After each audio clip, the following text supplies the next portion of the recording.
اعوذ باللہ من الشیطان الرجیم بسم اللہ الرحمن الرحیم۔ بخاری شریف جلد اول حدیث نمبر 2313۔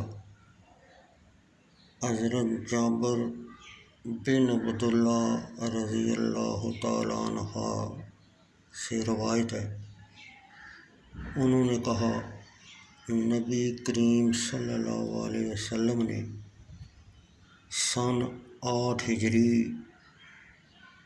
رجب میں ساحل سمندر کی طرف ایک لشکر روانہ کیا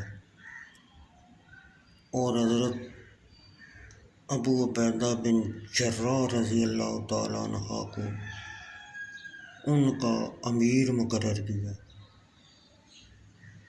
اور لشکر والے 300 تھے اور میں بھی ان میں تھا،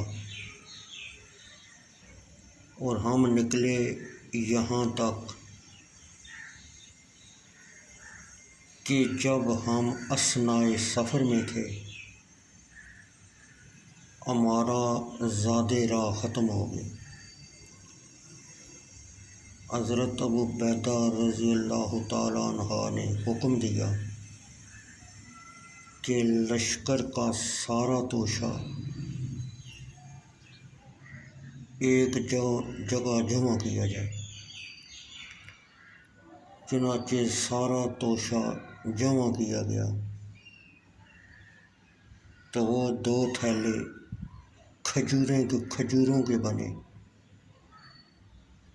حضرت ابو عبیدہ رضی اللہ تعالیٰ عنہ روزانہ اس سے ہم کو تھوڑا تھوڑا دیا کرتے تھے، حتیٰ کہ وہ بھی ختم ہو گیا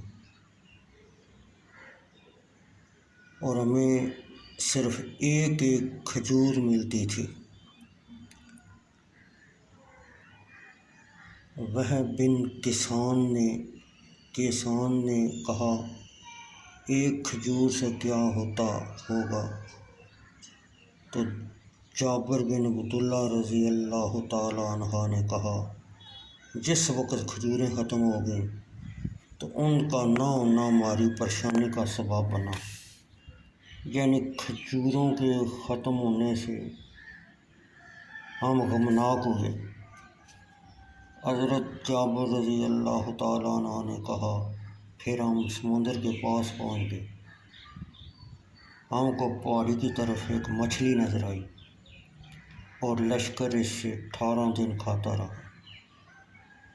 پھر حضرت ابو عبیدہ رضی اللہ تعالیٰ عنہ نے حکم دیا کہ اس کی پسلیوں میں سے 2 پسلیاں کھڑی کی جائیں۔ پھر ایک اونٹ گزارنے کا حکم دیا تو وہ اس کے نیچے سے گزر گیا اور پسلیوں تک نہ پہنچ سکا۔